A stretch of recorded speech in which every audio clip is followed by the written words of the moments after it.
welcome back to Bookish Theories. In today's video, I would like to talk about RM's mixtape Mono, focusing on a breakdown and analysis of the first 2 tracks featured in the project. Mono is a 7-track playlist first released in October 2018, and it deals with the themes of loneliness, sadness, depression, the dichotomy between love and hate, and the relationship between life and death.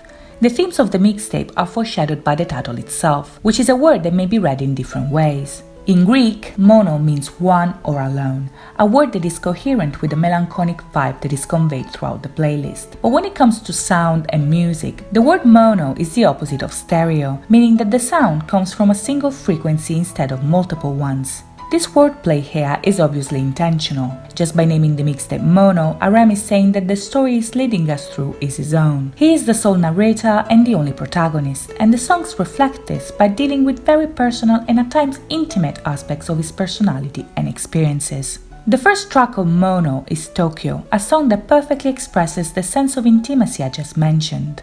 The song is entirely comprised of English lyrics and deals with the themes of loneliness, incompleteness, heartbreak, and homesickness. At the beginning, RM wakes up in Tokyo feeling like a torso. The torso is the middle part of the human body that excludes the limbs, and right off the bat we get the sense that he feels incomplete. He woke up in a foreign city and feels like a part of him is missing, but there's no time to indulge in these feelings because it's time to go.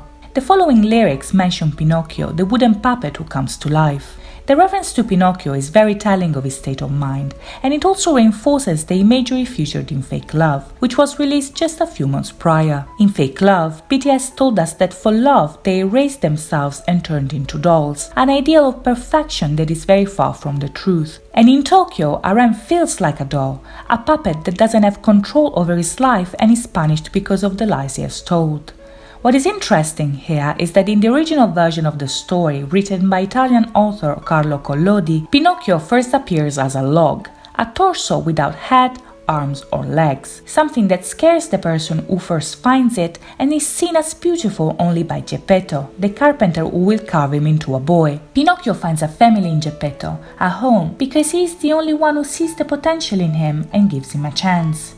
The idea that home can be both a place and a person you love is a concept that lingers throughout the song as well, because RM mentions someone who wants to be with but isn't there. He is homesick, but his only dream is to be next to that person, thus implied that for him, home is whatever that person is. Now, it's unclear who the song is talking about here. It may be someone he loved who is gone, a metaphorical you he still hasn't found, or even a version of himself he doesn't recognize anymore, but I feel like it would be more respectful not to make any assumptions. If he wanted us to know who the song is about, he would have told us himself, and since he didn't, I'm not going to jump to any conclusions. The message of the song is clear with or without this information. Tokyo is about the homesickness you feel when you are far away from someone you love. Loneliness here is not just seen as something that makes you feel incomplete or lost, but as a bringer of confusion and inner turmoil as well.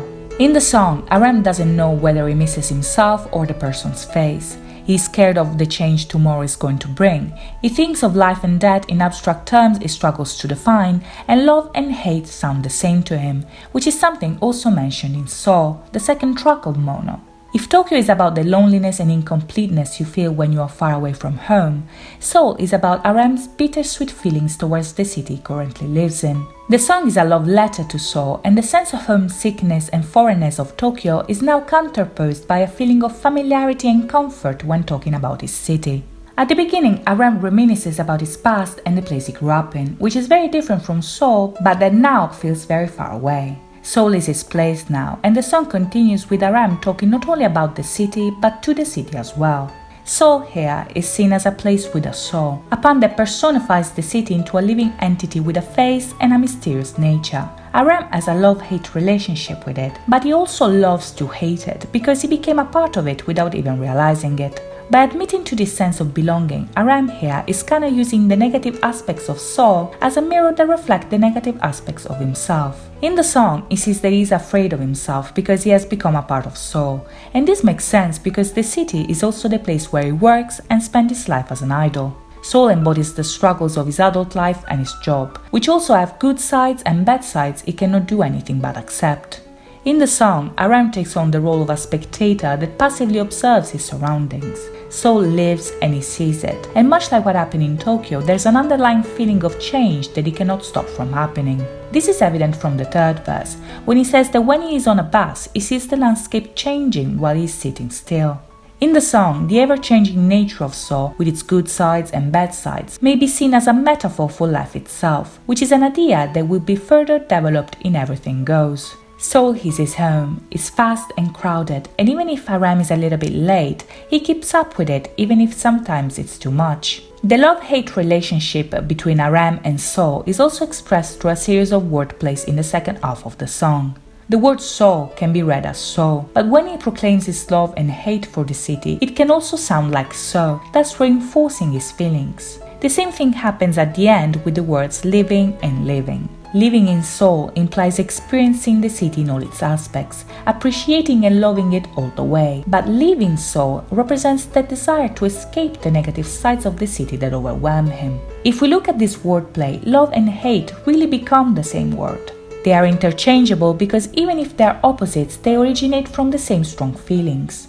Just like he learned to love the sides of himself he hates, he loves the sides of Seoul he hates because they are part of him and he is part of them.